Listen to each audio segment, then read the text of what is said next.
zany dia efa vita ny réception dia efa manomboka manao traitement zahay zay. Hatreto hoe mbola cohérent daholo. Mbola tsisy aloha zany. Mbola cohérent zany hatreto mbola tsisy.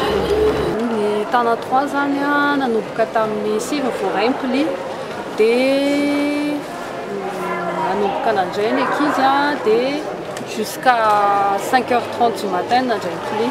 Zay zany vao voray pli rehetra dia efa misy répartition na asa hoe misy groupe ray a mandray pli a dia groupe ray a manisany vato a dia groupe ray a manao vérification dia efa samy manana ny andraikiny avy zany ny ankizy rehetra. Ny olana aloha tsy misy hatreto fa miasa tsara daholo ny ankizy sy ny ekipa.